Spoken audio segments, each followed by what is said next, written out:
Bismillahirrahmanirrahim. Assalamualaikum warahmatullahi wabarakatuh. Innal hamdalillah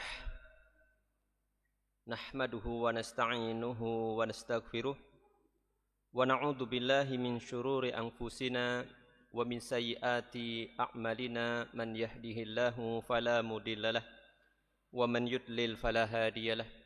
Wa ashhadu an la ilaha illallah wahdahu la syarikalah wa ashhadu anna Muhammadan abduhu wa rasuluhu wa sallallahu ala Muhammadin wa ala alihi wa sahbihi wa man tabi'ahum bi ihsanin ila yaumiddin. Jamaah yang berbahagia, Bapak dan Ibu, saudara dan saudari, adik-adik kaum muslimin yang semoga mendapatkan limpahan rahmat dari Allah Jalla wa Ala. Marilah kita untuk senantiasa bersyukur kepada Allah Subhanahu wa taala atas segala limpahan nikmat yang telah Allah berikan kepada kita semuanya. Tentunya yang tiada taranya adalah nikmat iman dan nikmat Islam. Karena inilah penentu kita selamat di dunia dan akhirat kelak. Semoga sholawat dan salam akan senantiasa terlimpahkan kepada Nabi kita yang mulia, Nabi akhir zaman, Nabi Muhammad sallallahu alaihi wasallam. Demikian juga kepada keluarga beliau, para sahabat dan segenap umatnya yang mengikuti ajarannya hingga akhir zaman nanti. Jemaah yang berbahagia yang semoga dirahmati Allah Subhanahu wa taala, semoga Allah Subhanahu wa taala menganugerahkan kepada kita ilmu yang bermanfaat, yang membuahkan amal soleh untuk kita jadikan bekal di kehidupan dunia ini dan menghadap Allah Subhanahu wa taala di sebuah perjalanan yang begitu panjang dan kekal abadi. Maka inilah yang harus kita senantiasa persiapkan. Karena dunia ini sementara, sedangkan akhirat itu selamanya. Maka tentunya bekal untuk yang abadi ini harus menjadi prioritas utama. Sedangkan dunia ya untuk menopang nantinya, seperti itu. Dan Allah mengingatkan, carilah akhirat, jangan lupakan bagianmu dalam masalah dunia. Bapak dan Ibu jamaah kaum muslimin yang semoga dirahmati Allah Subhanahu wa taala, pada kesempatan malam hari ini tema pengajian tafsir yaitu saya ambil dari salah satu faidah atau hikmah ayat-ayat yang akan disampaikan. Itu diambil dari salah satu bagian dari hikmah kesimpulan yang diambil dari ayat-ayat yang kita sampaikan atau kita baca, yaitu begitu buruknya su'ul khotimah. Su'ul khotimah itu apa? Lawan dari husnul khotimah ya. Su'ul itu buruk, su itu buruk. Kalau husnul itu baik. Nah, ini begitu buruk. Ya, begitu buruk dan sangat berbahaya sekali. Ya, kita berlindung kepada Allah Subhanahu wa taala dari keburukan itu. Demikian juga banyak hal nanti berkaitan juga tercelanya sifat hasad, dengki kepada sesama dan seterusnya. Ini juga sebenarnya ada pembahasannya di dalam ayat-ayat yang kita akan baca. Ya, yaitu diambil dari mulai ayat dari surat Al-Baqarah ayat 87 hingga ayat ya yang dipublikasikan itu 10, tapi sepertinya saya tambah lagi ya, yaitu sampai 93 ya. Karena temanya seperti kayak berulang-ulang, jadi biar sekalian saja. Nah, ya. Kita akan baca dari ayat 87 sampai 93.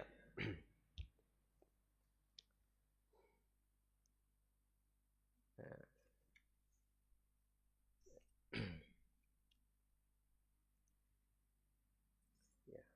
87 sampai 93. Seperti biasa diawali dengan membaca ta'awudz terlebih dahulu. A'udzu billahi minasy syaithanir rajim.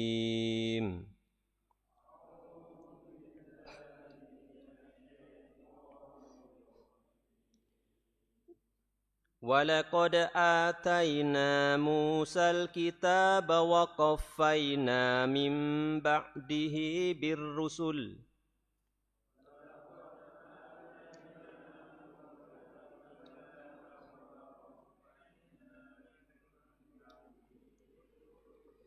وآتينا عيسى ابن مريم البينات وأيدناه بروح القدس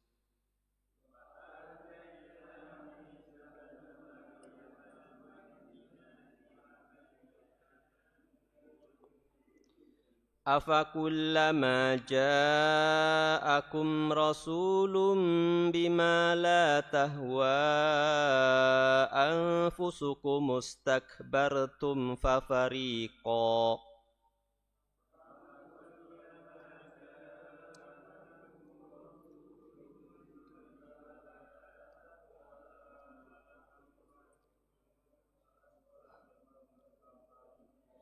ففريقا كذبتم وفريقا تقتلون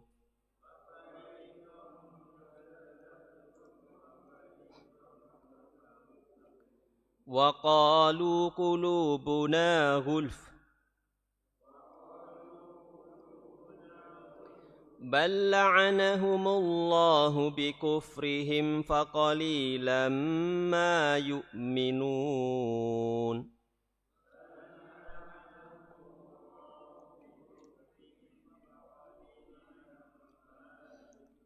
ولما جاءهم كتاب من عند الله مصدق لما معهم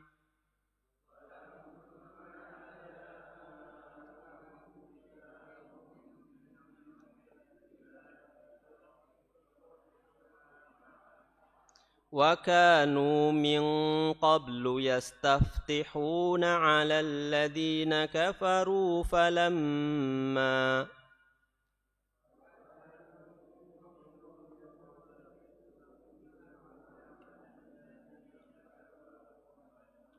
فلما جاءهم ما عرفوا كفروا به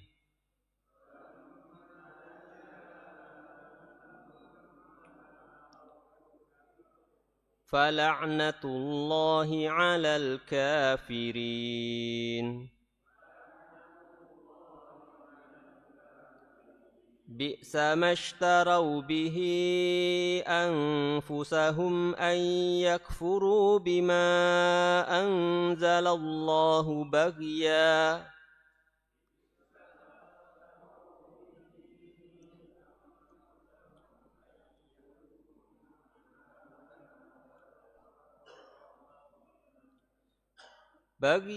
أن ينزل الله من فضله على من يشاء من عباده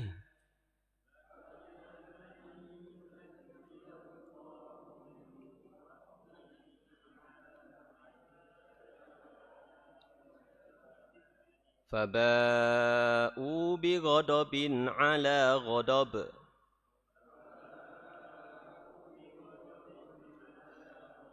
وللكافرين عذاب مهين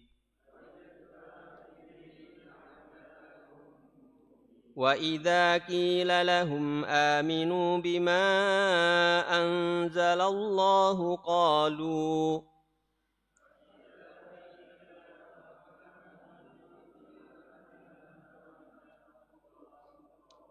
قالوا نؤمن بما أنزل علينا ويكفرون بما وراءه وهو الحق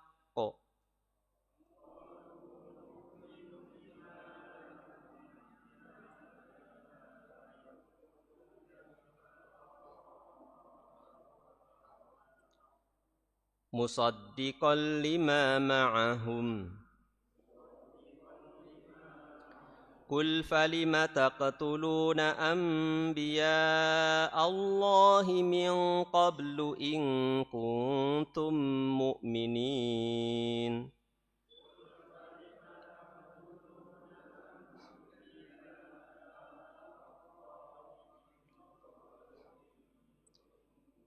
ولقد جاءكم موسى بالبينات ثم اتخذتم العجل من بعده وأنتم ظالمون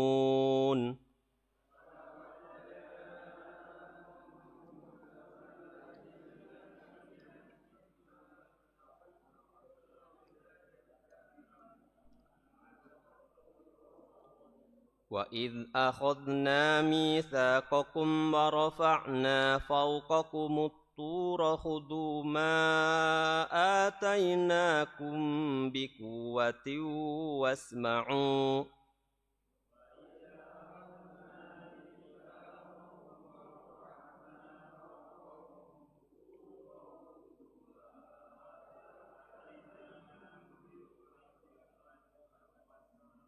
قالوا سمعنا وعصينا وأشربوا في قلوبهم العجل بكفرهم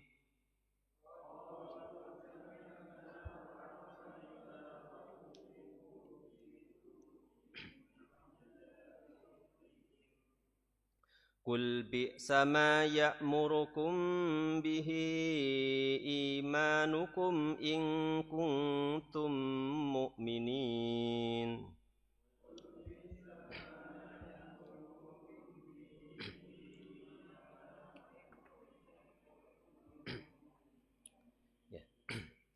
Jemaah yang semoga dirahmati Allah Subhanahu wa taala, ayat-ayat ini masih dalam rangkaian ayat-ayat yang menceritakan atau menjelaskan bahwasanya Allah Subhanahu wa taala menyebutkan berbagai nikmat yang diberikan kepada Bani Israel.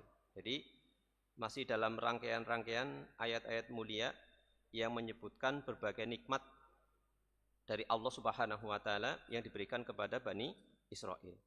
Sekaligus juga celaan terhadap mereka. Ya, jadi diingatkan hal yang baik, kebaikan-kebaikan mereka dulu, tapi juga sekaligus celaan terhadap mereka dan penjelasan tentang aib-aib serta penyimpangan mereka, sekaligus dibongkar tentang aib dan penyimpangan mereka. Ini Allah sendiri yang langsung menurunkan. Ya. Tujuannya apa kira-kira? Ada dua hal ya tadi. Pertama disebutkan tentang nikmat Allah kepada mereka, kemudian yang kedua dibongkarnya aib-aib mereka. Berarti masing-masing dari dua poin ini ada tujuannya. Tujuannya apa? Yang pertama, agar penyebutan nikmat itu mendorong mereka untuk bersyukur dan beriman. Jadi diingatkan kenikmatan Allah yang Allah berikan kepada mereka, itu mendorong mereka untuk bersyukur dan beriman. Ya, ini yang pertama. Kemudian disebutkannya aib-aib mereka itu supaya mereka itu terdorong untuk memperbaiki diri dan bertobat. Seperti itu. Bapak Ibu jamaah kaum muslimin yang semoga dirahmati Allah Subhanahu wa taala. Makanya selain kita itu disuruh banyak mengucapkan alhamdulillah, ya kan? Banyak bersyukur, ya kan? Selain itu juga apa? Kita banyak mengingat apa? Dosa-dosa kita, ya kan? Ya. Ya. Insya Allah di antara jamaah sudah hafal satu zikir pagi dan petang. Yang kata Rasulullah, siapa saja yang di pagi hari membaca zikir ini, kemudian di siangnya meninggal, maka masuk surga. Ya seperti itu. Demikian juga ketika sore hari membaca zikir ini, kemudian malam harinya meninggal, maka masuk surga. Ya, apa? Zikir apa? Ya, Sayyidul Istighfar. Sampun apa nggih?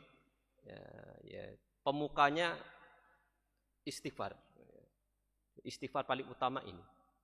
Tetapi penggunaannya ya sesuai dengan apa yang dituntunkan Rasulullah, yaitu di pagi dan di sore hari, ya seperti itu. Ya bisa, tetapi jangan dianggap itu sebagai atau suatu rutinitas. Yang rutinitas ya sesuai dengan dalil itu.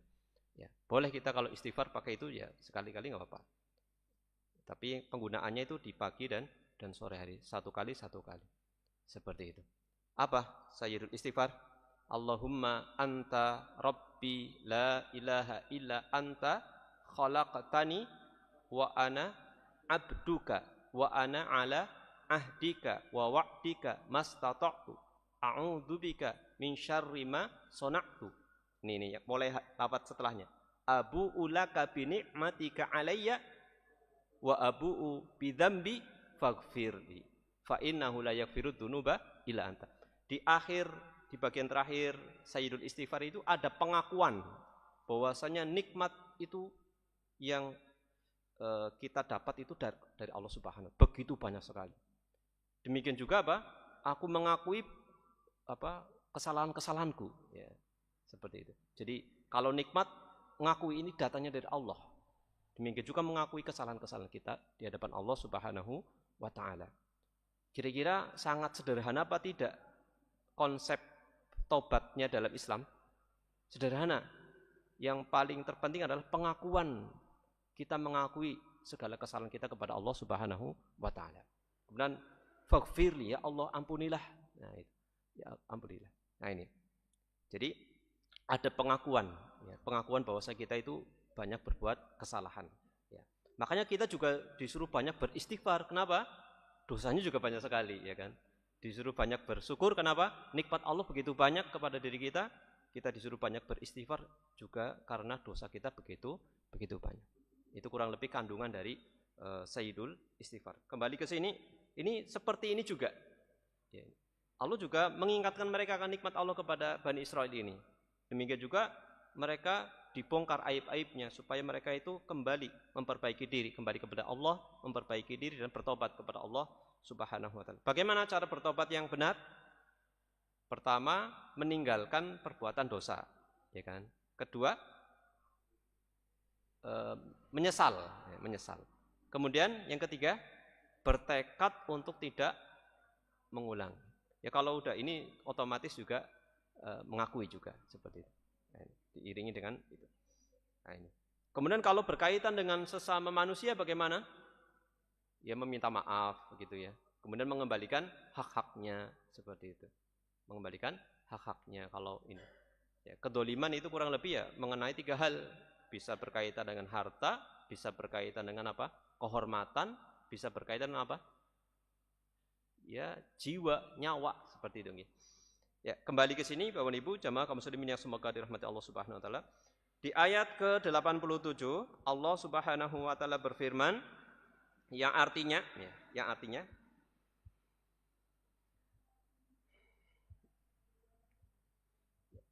dan sungguh kami telah memberikan kitab kepada Musa. Yang depannya walaqad ataina Musal kitaba wa qaffayna min ba'dihi birusul. Wa ataina Isa ibn Maryam al-bayyinati wa ayyadnahu bi ruhil qudus. Afakullama ja'akum rasulun bima la tahwa anfusukum istakbartum fa fariqan kadzdzabtum wa fariqan taqtulun. Dan sungguh kami telah memberikan kitab kepada Nabi Musa dan kami susulkan sesudahnya rasul-rasul dan kami telah berikan kepada Isa putra Maryam bukti-bukti yang jelas dan kami perkuat dia dengan Ruhul Kudus. Ruhul Kudus itu siapa? Yaitu malaikat Jibril. Apakah setiap kali datang kepada kalian seorang rasul membawa sesuatu yang tidak sesuai dengan keinginan kalian, kalian menyombongkan diri, lalu sebagian dari mereka kalian dustakan dan sebagian yang lain kalian bunuh. Sebagian mereka maksudnya mereka itu adalah para nabi. Ketika ada nabi atau rasul diutus kepada mereka, kalau tidak sesuai dengan seleranya, sebagiannya didustakan, sebagian bahkan sampai dibunuh. Ini kejahatan Bani Israel ketika itu. Ya. Jadi di ayat ini Allah Subhanahu wa taala menyebutkan nikmatnya kepada Bani Israel berupa diturunkannya Taurat kepada Nabi Musa. diutusnya para rasul secara berurutan. Jadi para rasul itu diutus secara berurutan. Dan dikaruniakannya mukjizat kepada Nabi Isa serta penguatan darinya. Dikuatkan, Nabi Isa itu dikuatkan dengan Ruhul Kudus, yaitu malaikat Jibril. Ini seperti pengkhususan kepada Nabi Isa itu dikuatkan dengan malaikat Jibril. Namun mereka tetap tidak tunduk setiap kali datang seorang Rasul dengan ajaran yang bertentangan dengan hawa nafsu mereka.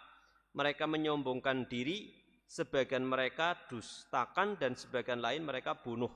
Inilah bentuk kejahatan dan penolakan terhadap kebenaran. Ya. Pertanyaan, apakah dukungan dengan Ruhul Kudus itu hanya berlaku untuk Nabi Isa saja? Tidak. Jadi ini hanya pengkhususan ini semacam penekanan ya, pengistimewaan kepada Nabi Isa. Jadi ini bersifat umum, mencakup setiap orang yang menolong mereka, menolong para nabi dan rasul dalam menghadapi para penentang dan kalangan musyrikin maupun ahli kitab. Ini juga akan mendapatkan penegasan atau penguatan dari Ruhul Kudus. Ya. Kemudian disebutkan di sini hawa nafsu itu dalam bahasa Arab itu hawa. Mengapa hawa nafsu disebut dengan hawa?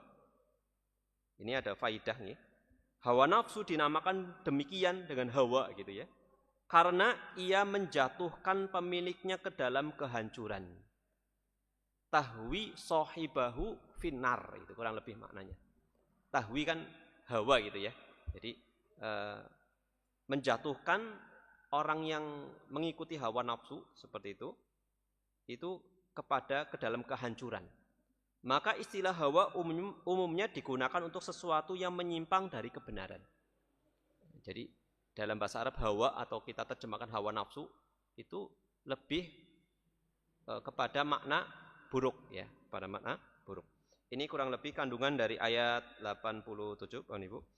Kemudian di ayat ke-88 Allah berfirman, waqalu qulubuna ghulf bal la'anahumullah bikufrihim faqalilan ma yu'minun.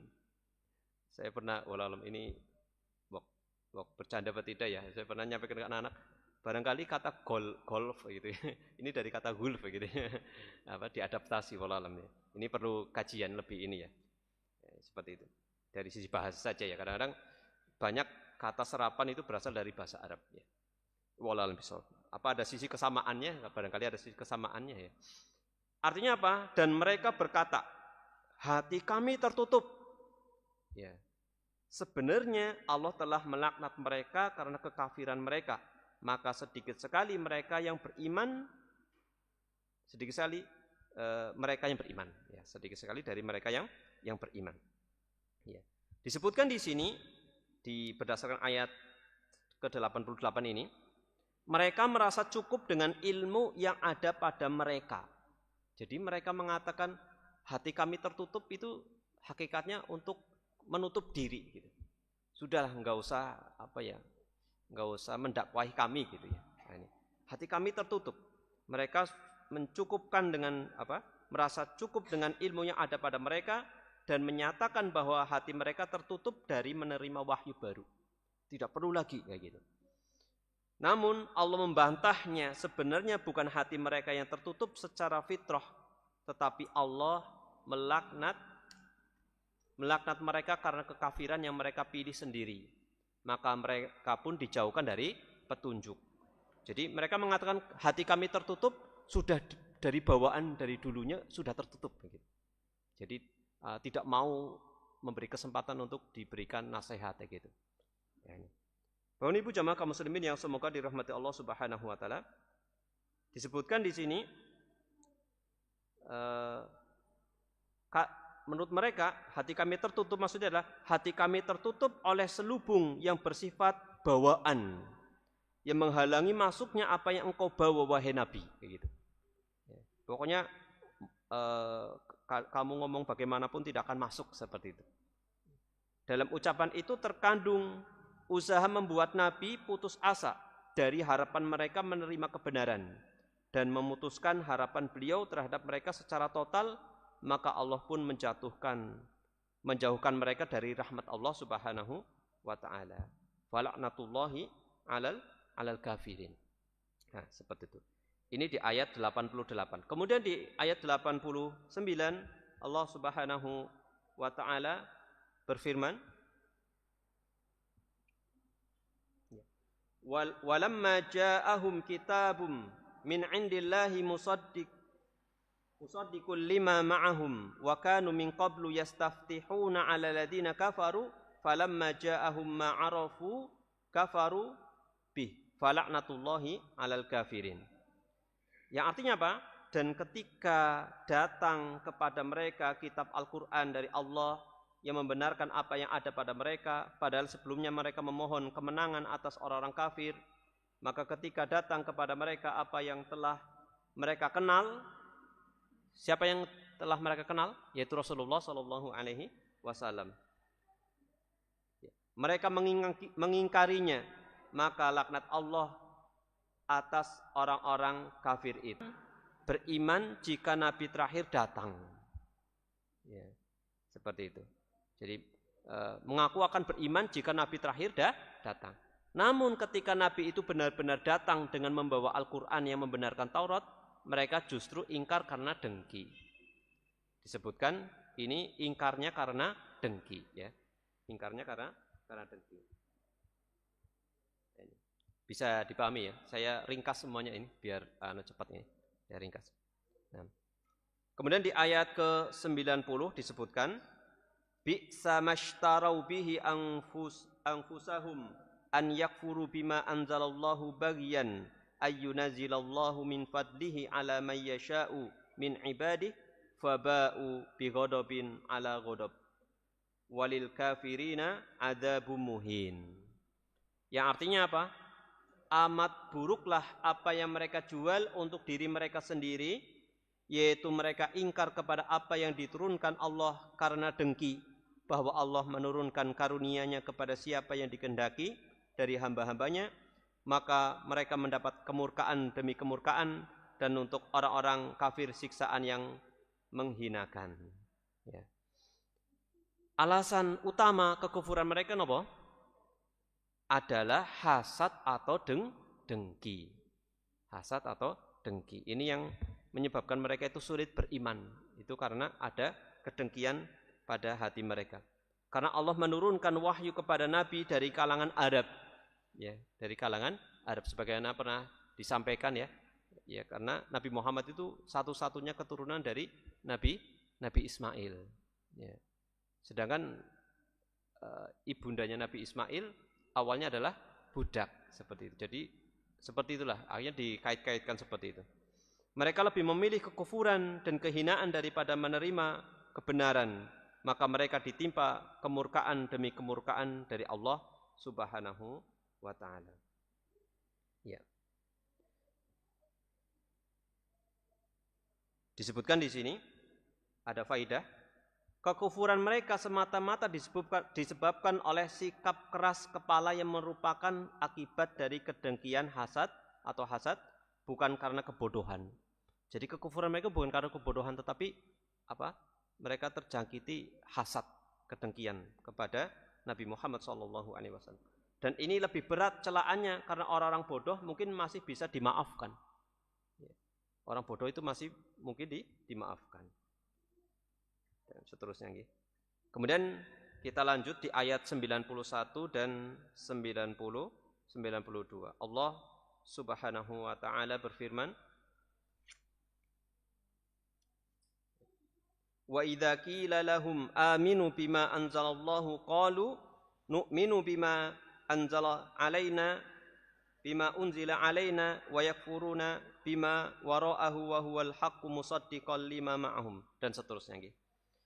Yang artinya, dan apabila dikatakan kepada mereka berimanlah kepada apa yang diturunkan Allah, mereka menjawab, kami hanya beriman kepada apa yang diturunkan kepada kami, dan mereka kafir kepada apa yang datang sesudahnya. Padahal Al-Quran itu adalah kitab yang benar, yang membenarkan apa yang ada pada mereka. Jadi Al-Quran itu membenarkan kitab Tauratnya mereka, tetapi mereka tidak mau mengimaninya. Katakanlah, mengapa kamu dahulu membunuh nabi-nabi Allah jika kamu benar-benar orang yang beriman. Kemudian di ayat selanjutnya, walaqad ja'akum Musa bil bayyinati tsumma takhadtumul ijla min ba'dihi wa antum dzalimun.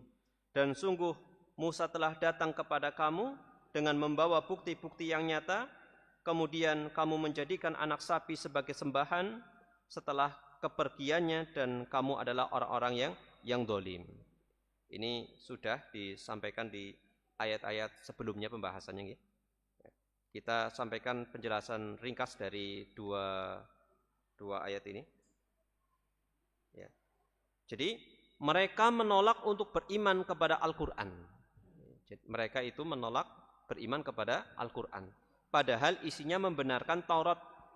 Maka Rasul diperintahkan untuk mencela mereka. Jika kalian benar-benar beriman, mengapa kalian dahulu membunuh para nabi? Seperti itu. Jika kalian benar-benar beriman, mengapa kalian dahulu membunuh para nabi? Seperti itu. Dibalikan lagi. Kemudian di ayat ke-92-nya, padahal Musa telah membawa bukti-bukti kebenaran, namun mereka tetap membuat patung anak sapi dan menyembahnya. Ini menunjukkan betapa jauhnya mereka dari hakikat keimanan. Ya, ini kurang lebih ayat 91 dan 92. Jemaah kaum muslimin yang semoga dirahmati Allah Subhanahu wa taala. Kemudian kita sampaikan ayat terakhir pada kesempatan kali ini, yaitu ayat 93. Karena nanti kesimpulannya itu sampai 10, jadi cukup banyak kesimpulannya. Ya. Di ayat ke-93 Allah Subhanahu wa taala berfirman, wa id akhadna mitsaqakum wa rafa'na fawqakumut tur khudhu ma atainakum biquwwah wasma'u qalu sami'na wa asayna wa ushribu fi qulubihimul ijla bikufrihim qul bi'sa ma ya'murukum bihi imanukum in kuntum mu'minin. Allah Subhanahu wa taala berfirman yang artinya, dan ingatlah ketika kami mengambil perjanjian dari kamu dan kami angkat gunung Sinai di atasmu seraya kami berfirman, peganglah teguh-teguh apa yang telah kami berikan kepadamu dan dengarkanlah. Mereka menjawab, kami mendengar tetapi kami membangkang. Kalau orang yang beriman bagaimana? Sami'na wa ata'na. Kami mendengar dan kami taat. Tapi mereka apa? Kami mendengar tapi kami tidak mau taat, seperti itu. Dan telah meresap ke dalam hati mereka kecintaan menyembah anak sapi karena kekafiran mereka. Katakanlah, Muhammad, sungguh buruk apa yang diperintahkan oleh imanmu kepadamu jika kamu orang-orang yang beriman. Ya. Di dalam ayat yang mulia ini, Bapak Ibu jamaah kaum muslimin yang semoga dirahmati Allah Subhanahu wa taala, Allah mengingatkan tentang janji yang telah mereka buat untuk berpegang pada Taurat. Ini kan mereka sudah pernah berjanji, diingatkan lagi. Namun mereka melanggarnya, bahkan kecintaan mereka kepada penyembahan anak sapi telah meresap ke dalam hati mereka. Nah, ini. Jadi iman sejati tidak akan menyuruh pemiliknya melakukan kemungkaran, membunuh nabi atau menyembah patung. Maka Allah berfirman, sungguh buruk apa yang diperintahkan oleh iman kalian jika kalian benar-benar orang yang beriman. Katanya beriman tapi perlu perbuatannya itu jauh dari nilai-nilai keimanan. Nah, sungguh buruk apa yang diperintahkan oleh iman versi kalian jika kalian benar-benar orang-orang yang beriman. Bapak Ibu jamaah kaum muslimin yang semoga dirahmati Allah Subhanahu wa taala. Sekarang kita sampaikan sekitar ada 10 hikmah pelajaran ya dari ayat 87 sampai 93. Yang pertama, kewajiban atas nikmat adalah bersyukur. Kewajiban atas nikmat adalah bersyukur. Tatkala ada nikmat, maka kewajiban kita apa? Bersyukur. Dan kewajiban atas dosa apa? Bertobat. Nah, ini ya. Jadi manusia kan tidak terlepas mendapat nikmat, mendapatkan kesusahan tidak sesuai dengan hawa nafsu.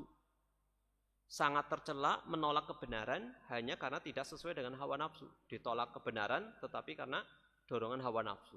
Oh, ini tidak sesuai hawa nafsu kita tolak. Ya. Ini yang kedua. Ya. Yang kedua. Ketiga, betapa besar kejahatan mendustakan dan membunuh para nabi ini. Sangat besar sekali kejahatannya. Membunuh manusia biasa saja itu besar, apalagi yang dibunuh adalah nabi. Ya. Keempat, kesombongan dengan ilmu dan klaim tidak butuh tambahan ilmu membawa kepada kehancuran. Jadi sombong, tidak merasa butuh terhadap ilmu itu membawa kepada kehancuran. Gitu. Ini sangat berbahaya sekali. Ini yang keempat. Kemudian yang kelima, hasad atau dengki.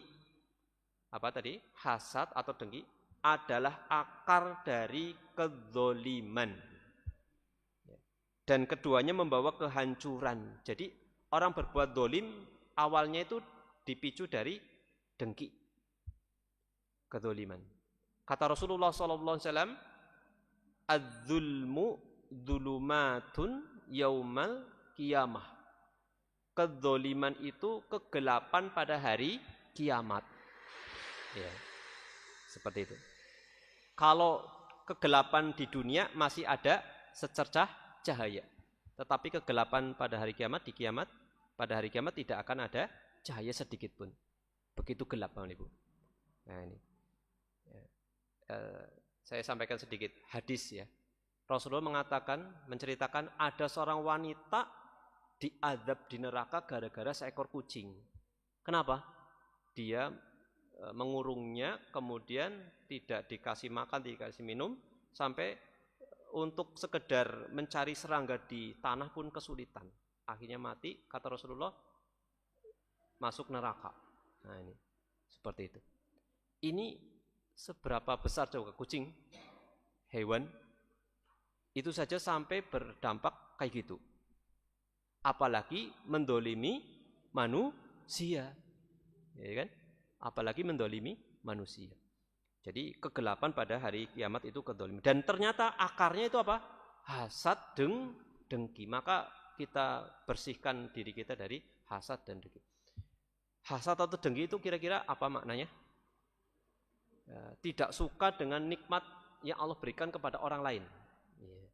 Ada orang yang muncul hasad kemudian berusaha berbuat dolim kepada orang yang dihasad. Ini paling parah.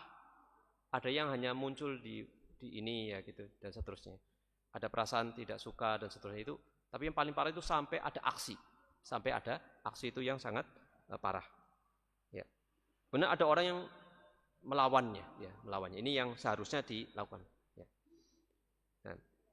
Kemudian yang keenam, hal yang paling ditakutkan adalah su'ul khotimah, yaitu akhir yang buruk. Ya, akhir yang buruk. Di dalam ayat-ayat ini kan menunjukkan mereka yang melakukan ini kan su'ul khotimah itu, akhir buruk. Padahal sebelumnya sudah datang kebenaran dan seterusnya. Tetapi tidak membawa mereka kepada kebaikan. Ya. Kemudian yang ketujuh, disyariatkannya menegur orang yang menampakkan kemaksiatan. Kalau ada di depan kita secara terang-terang berbuat maksiat, kita tegur. Kalau dibiarkan nanti dianggap itu sesuatu yang benar. Betul enggak? Nah itu. Rasulullah mengatakan, man ra'a minkum mungkaron falyughayyirhu biyadihi wa illam yastati fabilisani fa illam yastati fabiqalbi wa dzalika ad'aful iman. Siapa saja yang melihat kemungkaran di depan mata, maka rubahlah dengan tangannya, kekuatannya dia, kekuasaan dia. Kalau dia tidak punya, tidak mampu, maka apa? Dengan lisan ditegur. Ini tahapan yang kedua. Kemudian kalau tidak sanggup, aduh, aku domongi, aku malah kok kue gitu ya. Juga itu akhirnya kalau sampai pun tidak dengan kemampuan tidak bisa, dengan tangan tidak bisa atau kekuasaan karena tidak punya kekuasaan, lisan tidak bisa, tidak berani atau tidak memiliki kemampuan, ya apa? Dengan hati, minimal dengan hati. Jangan dibalik dulu, langsung semuanya di hati semua, dengan hati semua ya. Karena ingat, dzalika ad'aful iman, selemah-lemahnya iman. Iman kan mencakup 3 nggih. Hati, lisan, anggota badan. Jadi hadis ini mencakup 3 hal ini. Ya, urutan dulu, mampu ndak?